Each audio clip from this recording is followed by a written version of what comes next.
Chobankou, bonjour. Bonjour Maurice Lagua, bonjour à toutes et à tous. C'est Gino Lekossou, bonjour. Bonjour Maurice, bonjour à tous. Eh bien, ce matin, les journaux ont parlé essentiellement, je vais dire, de trois informations. Pour ce que j'ai retenu, c'est bien l'occupation anarchique des trottoirs et terre-pleins centraux à Cotonou, dont le préfet et le maire s'en chargent pour donc remettre les pendules à l'heure ou remettre de l'ordre dans le désordre. Je retiens également une autre information, c'est cette coopération entre la douane béninoise et la douane nigériane. Et puis, quoi d'autre? Oui, on va démarrer par peut-être ce qui paraît le plus simple. Matin libre. De ce matin, nous parle de l'ancien siège de Porte-Novo qui est en train d'être rasé. Et c'est Gino Lekossou. Je pense que si on le fait, on a longtemps décrié cette façon de faire, que les fonds ont été utilisés à d'autres fins et que le bâtiment ne répond pas forcément aux normes comme cela se doit. C'était un éléphant blanc. Les fonds n'ont pas été utilisés à d'autres fins, c'est Gino Lekossou. Ça dit qu'un bâtiment qui a été financé entièrement par l'État, ça dit qu'ils ont décaissé jusqu'au meublement. Ça dit que l'intérieur, meuble intérieur, la finition, tout, ils ont tout décaissé. Donc, ce n'a pas été utilisé à d'autres fins. Les fonds ont été détournés. Et pourquoi le bâtiment ne répond plus maintenant? Pourquoi on doit raser le bâtiment? Les fonds ont été détournés. Le résultat est là. C'est un musée de la corruption. Je comprends. Et c'est ce que je dis. C'était un éléphant blanc qui est resté pendant longtemps là. Et je pense qu'il faut maintenant raser ce bâtiment pour permettre quand même aux populations de Porto-Novo de voir autre chose, parce qu'on sait comment les fonds ont été détournés, comment on veut construire un bâtiment aussi géant comme le siège du Parlement, et finalement, ce n'est plus possible. Les fonds ont été détournés, comme vous le voyez, et on est obligé de raser ça. Je pense que... Je vous pose ma question. Est-ce que c'est normal de raser un tel bâtiment? Est-ce que le bâtiment ne peut pas servir à autre chose? Non, je pense que si on le fait, il faut prendre en considération les risques environnementaux. Parce que c'est bon pour notre environnement que le bâtiment puisse rester comme ça. Est-ce qu'on peut également utiliser le bâtiment? Je pense que les études ont prouvé que non, on ne pourra plus utiliser ce bâtiment. Et quand on ne pourra plus utiliser ce bâtiment, ce qu'il faut faire, c'est de raser ça. Parce qu'au fil des ans, le bâtiment peut tomber. Et donc, je pense qu'au-delà de ce qu'il faut raser le bâtiment, il faut quand même faire un gauche à ceux-là qui ont initié ce projet qui a coûté des milliards pour le contribuable béninois, et finalement ça n'a rien donné. Je pense qu'il faut éviter dans cette république, enfin du Bénin, cette façon de faire de l'argent public qui est détourné et on n'entend plus rien. On ne voit plus rien, on ne connaît pas les tenants et les aboutissants de ce projet. C'est quand même grave, très grave, et que nous puissions continuer pas à vivre une telle façon de faire. Il faut changer les choses.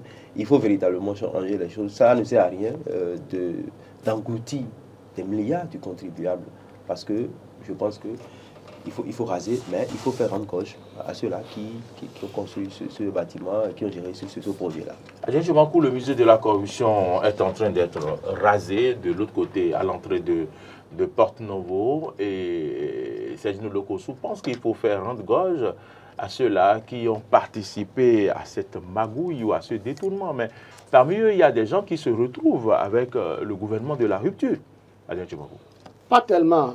Il faut le dire. De quoi parlez-vous? Quand je dis pas tellement, quand vous dites que des gens sont avec le gouvernement de la rupture. Bien sûr qu'il y a des gens qui ont participé à ce qu'on ait ce musée et qui sont tapis dans l'ombre et qui travaillent encore avec la rupture et qui se mettent sous le coupole de la rupture pour être protégés, pour qu'on ne puisse pas leur faire rendre gauche. Mais Sergino Lekossou demande qu'on doit faire rendre gauche à ceux-là. Est-ce que c'est possible? On doit leur faire rendre gauche et c'est bel et bien possible. Vous savez, quand vous vous rappelez un tout petit peu de ce qui s'est passé, aujourd'hui nous parlons du musée de la corruption. Oui, c'est vrai, c'est des centaines de milliards de francs CFA qui ont été engloutis, jetés en l'air dans cette affaire. Vous avez vu à l'entrée de la ville de Porte-Novo comment le bâtiment était inachevé. Entre-temps, si je me souviens correctement, Vous vous souvenez que le premier responsable, c'était un expatrié, je ne vais pas nommer le pays, qui avait été arrêté, gardé à vue, et lui, finalement, il a fait la prison pendant quelques temps au Bénin. Par la suite, il a été... il y a des accords diplomatiques qui l'ont permis de rejoindre son pays.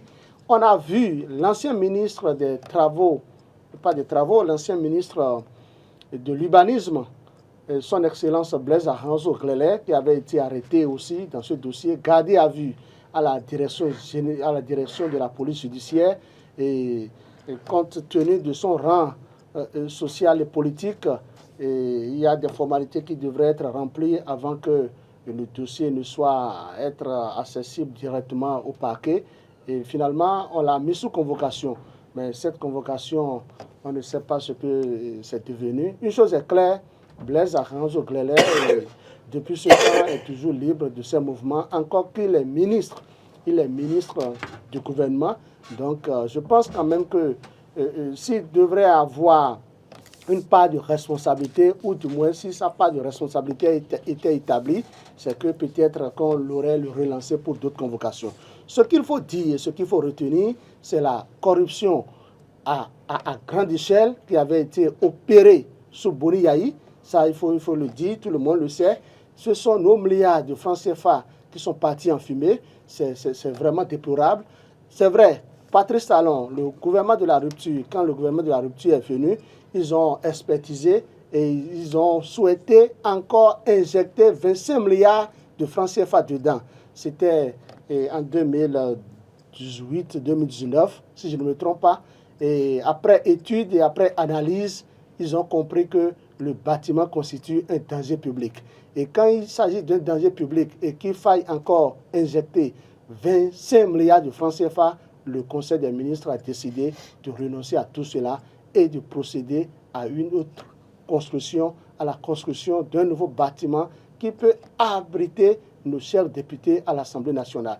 Donc je pense que si aujourd'hui le gouvernement prend la lourde responsabilité de démolir ce musée de la corruption, c'est parce que peut-être, vous savez, quand vous regardez... C'est un musée, il fallait laisser pour que nous puissions en parler à nos enfants. Ça va servir d'histoire. On ne peut pas laisser parce que non seulement comment des compatriotes gaspillent les fonds de l'État au Bénin pour ériger un musée de la corruption. On ne peut pas laisser parce que non seulement le bâtiment constitue un danger, peut-être que les experts sont en train de prouver au gouvernement en place que ça se fonce ou bien ça s'affaisse. Donc, il faut quand même sortir encore plusieurs millions de francs CFA pour la démolition. Et je pense que le gouvernement ne le fait pas à cœur joie. C'est-à-dire, c'est une contrainte pour le pouvoir en place de débloquer encore plusieurs millions de francs CFA pour cette démolition. Parce que vous savez, ce qui se passe, ou du moins ce qui s'est passé sous Yayi Boni était extrêmement grave.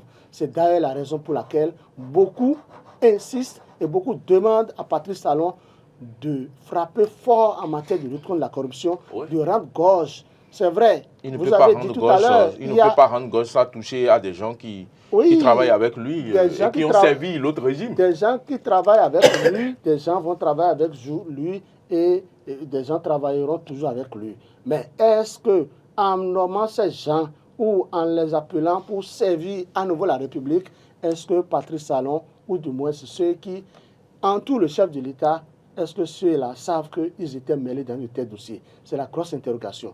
Une chose est claire, ce qu'on peut retenir de cette affaire, c'est que les gens n'ont pas été poursuivis. C'est une erreur extrêmement grave du gouvernement défunt. Mais semble qu'on n'avait pas un ministre des Infrastructures à l'époque.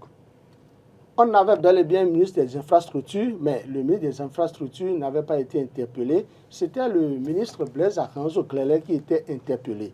Et au regard des tests en vigueur, on ne pouvait pas le poursuivre. C'était bel et bien ça. On pouvait quand même l'écouter. Il a été écouté et relâché par la suite.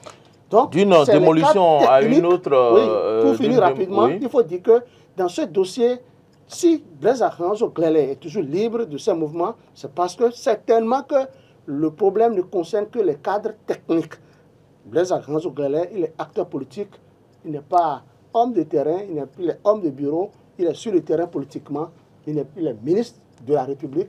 Donc je pense quand même que les responsabilités seront partagées si et seulement si le gouvernement défunt ressuscite ce dossier. Et si on est en train donc de démolir ce bâtiment, c'est qu'on est en train d'enterrer ce dossier. Parce que pendant 7 ans, ça fait 9 ans aujourd'hui que le bâtiment a été abandonné.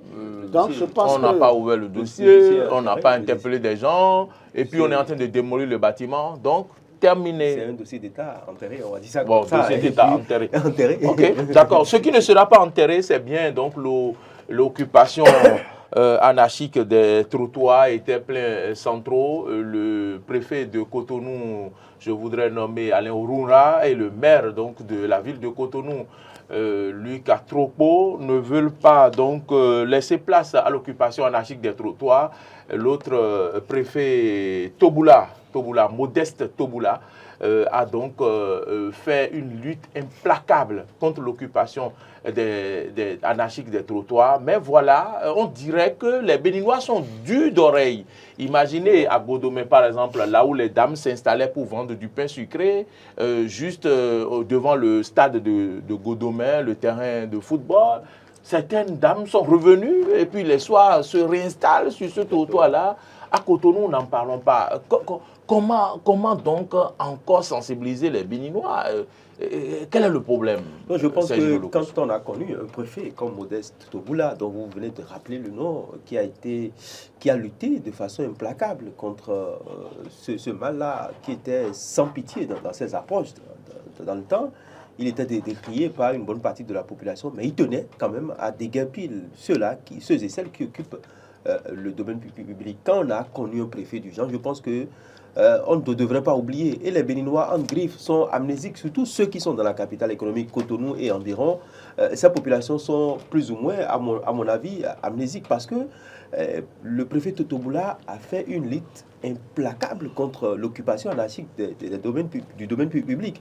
Il est allé marcher avec lui, par exemple, de Carrefour Verdocor jusqu'au stade de l'amitié. C'est en plus un sportif. Il est allé jusqu'à raser des fétiches qui étaient au bord de la voie. Et donc, quand on a un préfet du genre, quand on a connu un préfet du genre, on devrait quand même se ressaisir, de ne plus revenir sur le domaine public. Je pense que les populations sont en griffe un peu têtu, on va dire ça comme ça. Mais ce que j'ai noté, c'est que les autorités, malgré le fait que les populations ne veulent pas respecter l'occupation, du domaine public, elles ont sensibilisé les autorités avant de lancer la répression qui serait peut-être en cours. Ça va commencer ce matin. Je pense que ce qu'il faut faire, c'est de réprimer. Il faut réprimer. Je pense qu'il faut réprimer. Pourquoi on doit le faire? Parce que, je le dis toujours, quand vous venez à Cotonou, quand vous venez dans la République du Bénin, quand vous êtes un étranger, vous descendez d'abord à Cotonou. Quand vous prenez un avion et vous descendez au Bénin, vous venez à Cotonou. Et la Cotonou est la première ville qui vous accueille.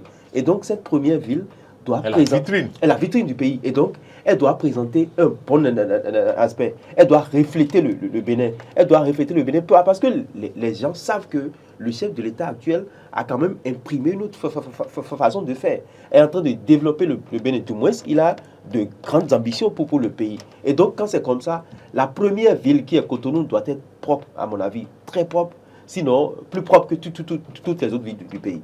Et donc, pour le faire, il faut déguerpir ces dames dont vous parlez, les vendeuses de pain sucré, les vendeuses d'arachides au bord des voies, les vendeuses de haricots, de atassis, de riz et consorts, qui occupent illégalement le domaine public et qui parfois causent des accidents parce qu'elles occupent les trottoirs de la ville. Et donc, ça n'est pas bon, à mon avis, et je pense qu'il faut, comme l'a titré le potentiel, j'ai lu qu'à Troposo, c'est bulldozer. Et donc, il faut sortir les bulldozers. Pour une ville propre et assainie. Pour une ville propre et assainie, il faut sortir les bulldozers. Et je pense que et vivable. Quand on dégage les gens, l'air circule. Il y a l'air qui circule. Exactement. Adrien Tchouvakou ne me dira pas le contraire. Il y a 5 ans, 10 ans, quand vous passez devant sa rédaction, il n'y a pas autant d'air. Mais aujourd'hui, quand vous passez devant Fraternité, l'air circule, c'est pavé, c'est propre. Fraternité. Oui, devant le quotidien Fraternité. C'est le titre de lundi prochain. L'air circule devant Fraternité. L'asphalte n'est plus par là. Et il y a de l'air qui circule devant Fraternité. Devant et à côté, autour de Fraternité, il y a de l'air qui circule. Et maintenant, pour maintenir ça, il faut éviter que les bonnes dames viennent s'installer sur le trottoir à côté de Fraternité ou en face de Fraternité pour occuper illégalement ce domaine-là. Parfois, ça va faire peut-être rire, hein, parfois ça cause des accidents de la circulation. Et donc, je prie, moi je suis pour le fait qu'on dégage ceux-là qui occupent le domaine public. Le domaine public, ça n'appartient à personne. Ça appartient à tout le monde, mais on ne doit pas occuper le domaine public. Oui, le problème, c'est que on les dégage, ils attendent une semaine. Et leur marchandise avance un peu, c'est 50 cm. Un peu. 10 cm. Un peu. Et un mois après, ça occupe encore le trottoir. Allez à Zongo pour voir aujourd'hui. Zongo. Quand je dis Zongo, non, pas vont vivre. Ceux qui vendent les venus de France, ils ont occupé pour aller en allant vers l'école Charles Guillot, là où c'est bien ça, oui, là où le président vote là. Mais regardez le spectacle désolant qui s'offre là. Dans les trottoirs, sur les trottoirs, dans les terre-pleins et tout. Est-ce que ça va continuer comme ça? Écoutez, ça va continuer. Ça va continuer. Je vais peut-être vous étonner. Je partage d'abord en entièreté vous étonnez le Bénin à les déclarations de mon confrère Sergino Lokossou.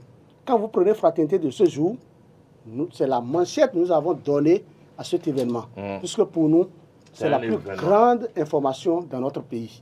Wow. Mais je pense quand même que tout ce que Lokossou dit, ça suit une logique. Et je suis fier de lui. Ce que je voudrais ajouter, c'est quoi? Et c'est là, je vous dis que je vais peut-être vous étonner, c'est que... Vous étonnez le monde. Luc Atroko, le maire de Cotonou, et le préfet Orunla, c'est Alain, non? Ouais, Alain Orunla, ne disent pas la vérité au chef de l'État. Pourquoi? Sur ce dossier. Pourquoi? C'est ça la grande problématique. Il faut qu'ils disent la vérité au chef de l'État. Les gens vont toujours revenir. Mais vous dites la vérité parce que le chef de l'État vous suit. Ils ne disent pas la vérité. La vérité, c'est quoi? À Cotonou, qui est la vitrine du Bénin, le gouvernement a tout fait maintenant pour construire assez de marchés. Qui ne sont pas encore mis en service. Et c'est ça, les marchés de Ménoté. Les 3 marchés qui sont sous la tutelle de la SOGEMA. Au niveau de la direction générale de la police républicaine en face là, il y avait des marchés Saint-Michel. Des marchés ont été construits à coût de millions de francs CFA. Très bien espacés surtout.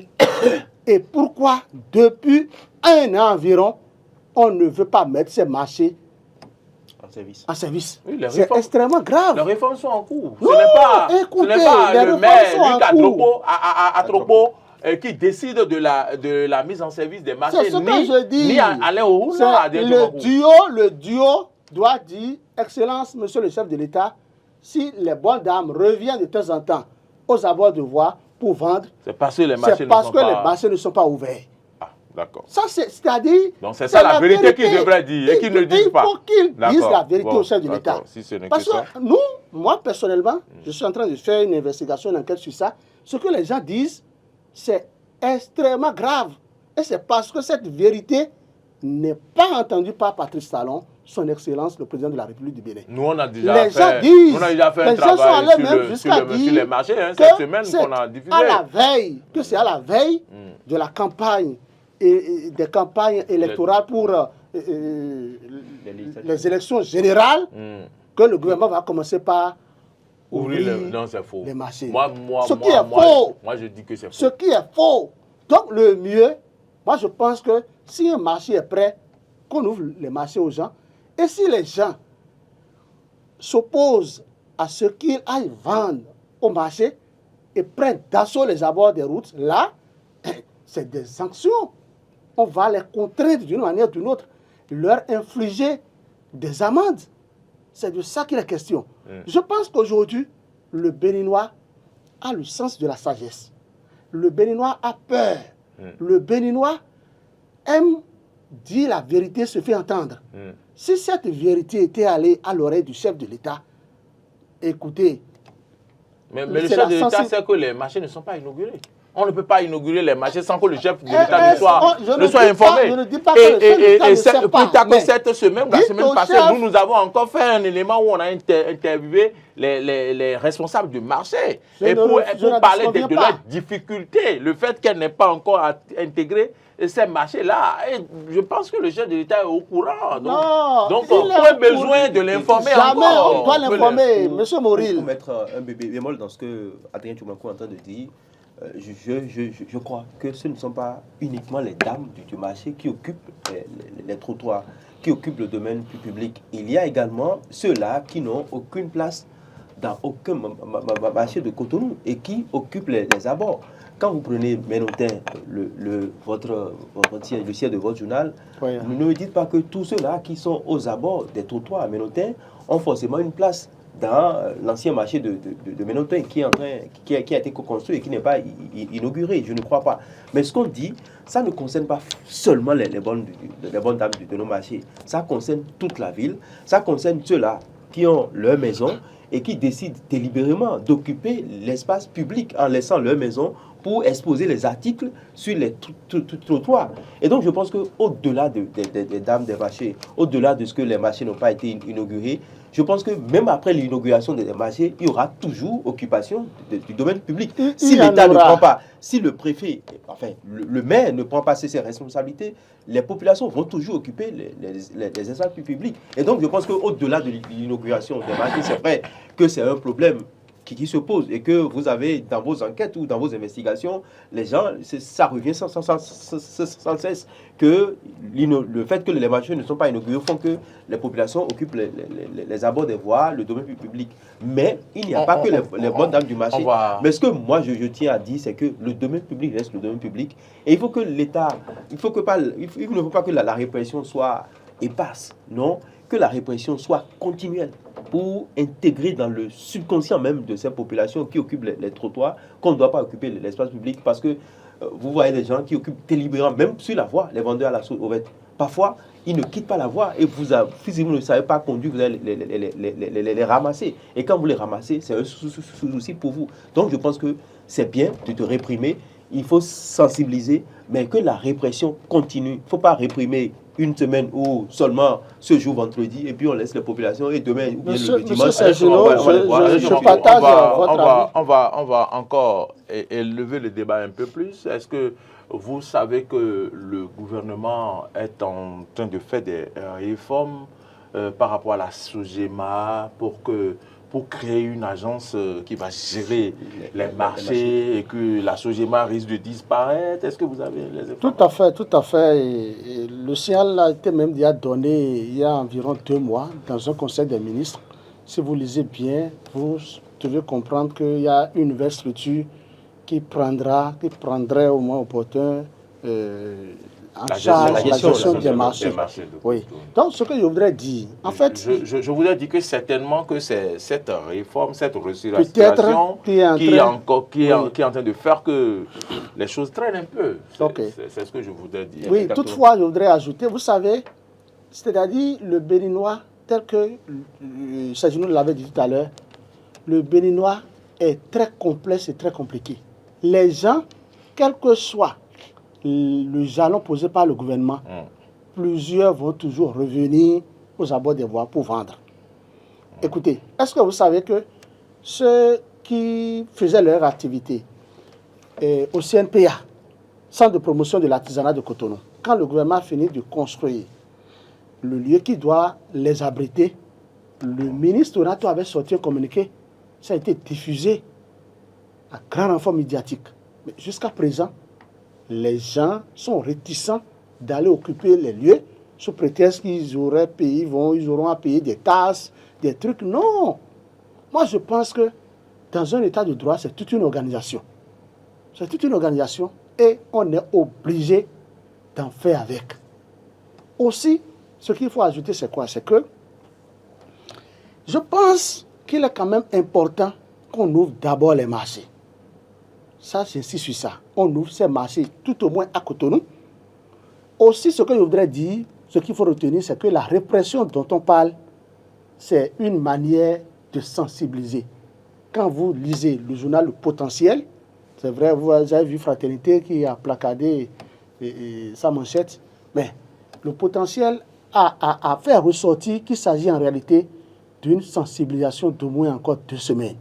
C'est-à-dire une répression qui démarre pour attirer l'attention lentement et attirer l'attention des concitoyens que si vous ne prenez pas garde, nous allons passer à la vitesse supérieure. Donc je pense quand même que c'est bien de rappeler tout le temps aux populations que cette population ne doit pas occuper anarchiquement les lieux publics, mais c'est aussi bien de leur trouver des endroits plus adéquats pour que les populations fassent correctement à leurs occupations. Très rapidement, on va passer à un sujet sur lequel on ne va pas trop tarder avant d'aborder aussi une autre question de société. Sinon, si on l'aborde, je pense que ça risque de nous prendre du temps. Mais bon, on peut faire court. Puisque nous avons démarré par des questions de société, on va continuer comme ça. Depuis quelque temps, vous l'avez remarqué, il y a eu une politique de circulation mise en place par le commissariat de Godomé, on va dire les choses comme ça. Et donc, commissaire Patépé qui est à l'œuvre. À Godomé, vous voyez donc arriver au niveau du marché dans l'après-midi, vous ne pourrez plus prendre la voie pavée qui passe devant le marché pour traverser le Clacomé.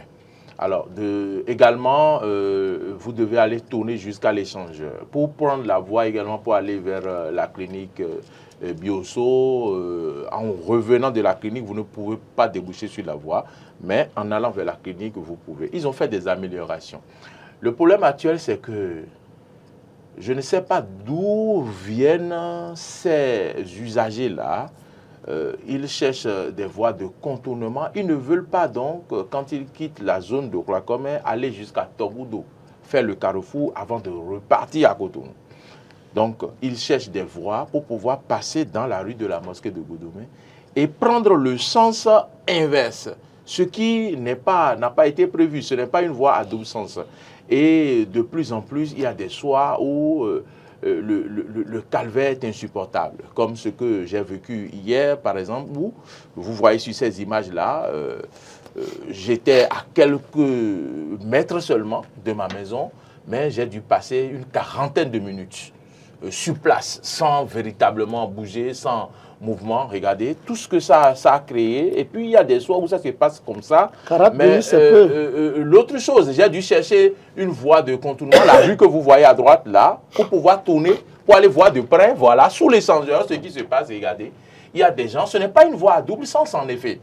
Et donc, les gens prennent allègrement le sens interdit et puis viennent créer l'embouteillage inutile et perdre du temps aux citoyens avec des insultes à n'en point fini.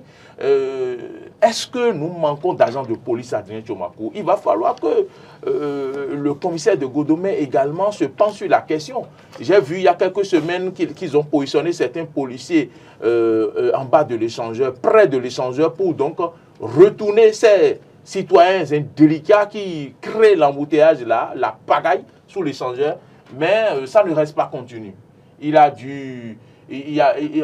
a eu la chance d'avoir un policier qui, je ne sais pas s'il rentrait chez lui, c'est lui qui est descendu, qui a donc commencé par réguler cette circulation-là pour que les gens commencent par avancer un peu.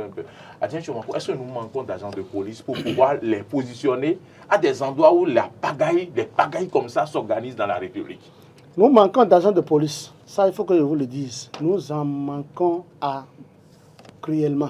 Nous manquons. En fait, ce qui se passe, c'est quoi? C'est que, c'est vrai, nous manquons d'agents de police, mais vous pouvez me dire qu'on peut donner priorité à ce que vous venez de montrer.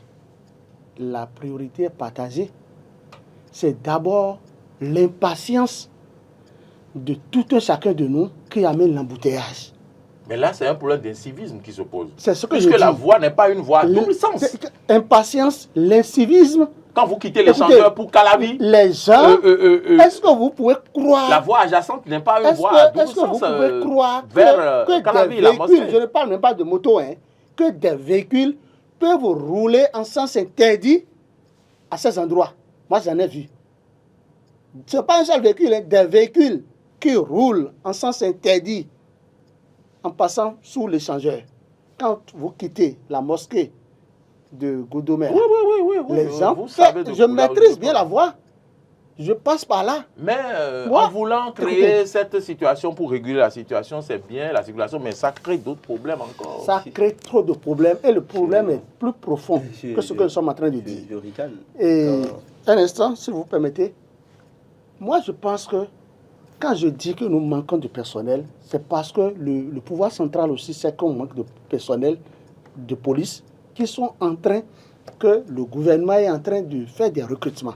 Et je pense quand même les que... jeunes ne veulent pas aller dans la police, ils préfèrent Gaïman, ils préfèrent faire Gaïman, ils préfèrent l'agent frère, ils vont vivre les conséquences quand on est Gaïman. Une chose est claire, je pense si le calendrier est maintenu, en novembre prochain, il y aura la présentation au drapeau de 1200 policiers, jeunes policiers, qui vont sortir. Ce sont ces... Oui, mais ils sortent, mais on ne les voit, ne voit pas où ils vont. Ils sortent, on ne les voit pas. Des mille sont sortis les années dernières, mais on ne les voit pas. Ils sont 1200 seront concentrés. J'ai bien envie de placer un mot. Ok. Seront concentrés où? Il va finir. Seront concentrés où? Seront concentrés pour la sécurisation de nos grandes villes. Ils ont parlé de Cotonou, d'Abomey Calavier, de Parakou pour le moment. Le Grand Noko et puis la statue. Donc, je pense quand même qu'avec ça, on aura un peu de dégel. Il y aura du dégel par rapport à ces monstres embouteillages que nous traversons quotidiennement. Si vous devez vous rendre au service et vous vivez une, deux fois, ou du moins vous quittez le service, moi, ça paraît bizarre aux gens de me voir depuis un bon moment sur Zim. Moi, je parce dis, tu sais que tu dois passer 2 heures, 1 heure. Oui, vous allez placer un mot. Sous l'échangeur de Goudomé. Le mieux, c'est de laisser tomber ton véhicule. Tu prends du Zim. Avec le Zim, c'est vrai, le Zim aussi, c'est l'embouteillage, mais c'est mieux. Je pense à mon avis que pour prendre un acte, il faut penser aux conséquences des actes que nous prenons. Je pense que cette façon de réguler la circulation, c'est peut-être bon, c'est peut-être apprécié par un certain nombre de personnes, mais moi, personnellement, je ne l'apprécie pas. Demandez-moi pourquoi. Pourquoi? Ce pourquoi on a érigé ce nouveau dispositif, est-ce que le nouveau dispositif répond parfaitement aux objectifs? Je ne pense pas. Ce que moi je propose. Je ne vous arrête pas. Je ne vous arrête pas. Non, je ne vous arrête pas. Je vais apporter de l'eau à votre moulin. L'autre chose qui m'inquiète est que le dispositif mis en place continue de créer l'embouteillage les soirs pour ceux qui viennent de Cotonou. Et ça, je n'ai jamais compris. Même le matin. Ça, je n'ai jamais. Non, moi, le matin, c'est plus ou moins géré parce qu'ils ouvrent les deux sens. Mais le soir, ceux qui viennent de Cotonou, ce dispositif. Je ne comprends pas. Est-ce que c'est parce que Togoudou est ouvert? Est-ce que c'est parce que Carrefour-Ida est ouvert? Mais on ne peut pas tout fermer. Ce dispositif, moi, je n'ai vu ça dans aucun pays en Afrique de l'Ouest. Dans aucun pays en Afrique de l'Ouest. Laissez-moi finir. Pourquoi? Au lieu de faire ça, j'aurais souhaité que dans la capitale, Cotonou, capitale économique là, de Cotonou de Verdecor jusqu'au Carrefour Pota, à Calavi là, les feux tricolores soient fonctionnels. Moi, j'aurais préféré que les feux tricolores soient fonctionnels. Eh bien, on peut réguler de façon à ce que, on sait que le matin, il y a un flux important qui quitte Abomey Calavi pour Cotonou. On peut réguler les feux tricolores de sorte que ça donne priorité à ceux qui quittent Calavi pour Cotonou. Aujourd'hui, moi, écoutez, qui quitte Cotonou pour aller au boulot à Calavi aussi. Je ne refuse pas, mais je ne refuse pas, mais il faut quand même que les faits tricolores travaillent parce que ce dispositif ne prend pas en compte ceux-là qui vivent à Goudomé, à Koulakome. Parce que quelqu'un qui vit peut-être derrière le marché de Goudomé, qui quitte Abomey Calavi pour le marché, est obligé de contourner juste derrière l'échangeur. Et parfois, les populations, pour éviter ça, ceux-là qui font, et il y a un bouteille ou pas là, parfois ce sont les gens qui vivent à Goudomé. Parce que quelqu'un qui quitte Koulakome de l'autre côté de l'école et qui veut aller à Cotonou, vous voudrez qu'il passe par Togoudou pour contourner? Non, il préfère prendre par un sens interdit à côté de camion. Exactement, c'est comme ça. Comment dire, la société qui fait les travaux là. C'est une réforme que le commissaire. Prendre pas le sens interdit aussi. C'est vrai que c'est une nouvelle façon de faire que le commissaire de Goudomé a initié. Je parle du commissaire, c'est le directeur général. Le directeur général de la police a initié et qui est conduit par le commissaire de la ville, enfin de Goudomé. C'est une bonne chose, mais ce qu'il faut faire, pour être clair, c'est de rendre fonctionnel les feux tricolores de Verdecor à Calavi-Kota. Moi, je pense que c'est ça. Parce que ça ne sert à rien de réguler la circulation. Et parfois, on a l'impression que les populations, quand vous les écoutez, c'est comme si ce sont les policiers même qui créent les embouteillages. Alors que c'est faux. On aurait pu mettre les feux tricolores, surtout à Godomé, de Vedoko jusqu'à Kota. Il faut que les feux soient fonctionnels. À Togudo, le feu ne marche pas. À Godomé, là où il y a le marché, les feux ne marchent pas. Un peu après, Béné Marché, c'est pas un moment que le feu tricolore marche. L'autre feu de Carrefour, Kérékou, quoi, là, qui marchait là, depuis quelques semaines, tout est petit encore là-bas. Comment on peut être en 2023 et continuer pas à fonctionner comme ça, continuer pas à réguler la circulation avec les policiers. Moi, je pensais que c'est dans les années 95-94 que je voyais ça dans les clips vidéo de nos artistes, que ce soit Robinson, Sipa et consorts. On voyait un policier sous un truc là, un truc au niveau du carrefour, et ils font la main. Parfois ici, ils font comme ceci. Non, on a fini avec ça. Il y a les feux tricolores. Mais je pense que c'est vrai que c'est pour corriger un certain nombre de choses. Je le dis souvent, quand une autorité prend une décision, c'est pour corriger une faille. Mais à ce niveau, moi, je pense que la faille n'est pas corrigée. Soyons honnêtes. Non, soyons sincères envers nous-mêmes. Parce qu'ils font pour nous. Mais moi, je pense que ce qu'il faut faire, c'est de rendre les feux tricolores dans toute la vie de Cotonou fonctionnels. Et c'est un défi que moi, je lance aux autorités. Si ça coûte combien les feux tricolores? Ça ne coûte pas le milliard, je ne pense pas. Mais il faut rendre fonctionner les feux tricolores dans toutes les... Il y a un feu tricolore qui était derrière le stade là. Et puis lui, il fonctionne. C'est comme s'il est fou, quoi. Il est devenu fou. Tu arrives là, il allume rouge, il reste là, il est de temps, il ne se tient pas. Et puis, toi-même, tu es obligé de partir. Au-delà de ce que les policiers doivent réguler la circulation, c'est de rendre fonctionner les feux tricolores. Et c'est très important, surtout à Godomé au niveau du marché. Je pense que si le feu qui est au niveau du marché est fonctionnel... On n'a pas de feu là-bas. Non, le feu qui est au niveau du marché de Godomé, le feu ne marche pas. Le marché de Godomé, il y a un feu. Oui, il y avait un feu tricolore là, le carrefour du marché Godomé là. Non, il y avait de feu là, il y avait de feu là, il y avait de feu tricolore là. Après, même à Togudo, il y avait de feu tricolore. Même à Ita, il y avait de feu tricolore. Ita, il y a feu tricolore. Oui, mais Togudo, il n'y a pas feu tricolore. Mais je pense que... Godomé marché, il n'y a pas feu tricolore. Non, il y avait de feu. Ce soir, il faut bien regarder. Il y avait de feu là, mais les feux ne sont plus fonctionnels, c'est ce que je vous dis. C'est ce que je vous dis. Il faut rendre fonctionner ces feux tricolores et laisser la circulation. Oui, il faut dire que... Les policiers réguler la situation. C'est-à-dire, il faut dire que je partage en entièreté le problème. Comment on peut être en 2023 et dans une grande ville comme Cotonou, capitale économique, les feux tricolores ne marchent pas. Non, je ne me fâche pas.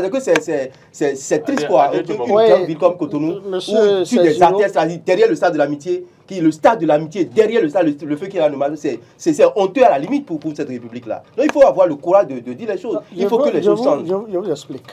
En réalité, vous expliquez trop les choses. Vous avez la police, c'est parce que la police a compris qu'il y a dysfonctionnement de feu tricolore ou absence de feu tricolore à des endroits stratégiques que la police a pris cette décision de ne pas permettre à tout le monde de passer, puisqu'il y a une patience. Pourquoi? Ça, c'est un problème étatique, c'est un problème gouvernemental. Le gouvernement est responsable de ces infrastructures. C'est le ministre des infrastructures qui s'occupe des infrastructures. Je pense que... Quand vous ne pouvez pas, quand vous montrez que la mission vous dépasse, vous tournez à démissionner. C'est de démissionner, c'est ça. Peut-être. Pourquoi? Attends, le chef d'État, je pense que le chef d'État... mission, vous ne pouvez pas le faire, démissionner. Ça vous en plus. Quand vous écoutez le président de la République, ça vous en plus. Dans son discours... Après, c'est pour dire qu'ils n'ont pas la culture de la démission. Quand il est venu en 2016, quand il a rencontré les différents corps constitués ou les différentes composants de la société, il disait qu'il a beaucoup voyagé. Il a beaucoup voyagé et qu'il a envie de rendre son pays comme les autres pays qu'il voit. Mais il le fait. Mais les gens ne l'accompagnent pas. Mais c'est triste. Non, en matière de développement, Patrice Talon fait beaucoup pour le Bénin. Merci. Et vous devez constater que les feux tricolores doivent être fonctionnels. Merci. Adieu Tchomakou. Merci pour vos analyses. C'est fini. Merci pour vos analyses, merci à tout ce que vous avez apporté ce matin. J'aurais bien aimé qu'on parle de la douane, cette coopération entre la douane béninoise et la douane nigériane, mais je pense quand même que c'est des avancées, Serge Nologo. Oui, ce sont des avancées entre le Bénin et le Nigeria, et cette coopération, on va dire, économique, constaté depuis l'arrivée du nouveau président, qu'on a constaté que les liens entre le Bénin et le Nigeria sont des liens qui se renforcent davantage, parce qu'on voit, il est aisé de voir le président Patrice Talon aux côtés du président du Nigeria. Et donc je pense que c'est quand même, ça va à l'avantage des deux peuples. Les deux peuples qui sont des peuples frais. Déjà à Porte-Nouveau, vous constatez que le Bénin et le Nigeria sont vraiment ensemble. Et ça bouge. Et véritablement, on doit profiter de ce grand voisin qu'est le Nigeria. Souvent, quand vous prenez les analystes au plan international, ils nous reprochent souvent qu'on est à côté d'un grand voisin comme le Nigeria, qu'on ne profite pas de ce voisinage. Mais je pense que le Béninois, en fait, le gouvernement béninois est en train de travailler afin que les deux peuples puissent vraiment, le peuple béninois puisse vraiment profiter de ce géant du Nigeria.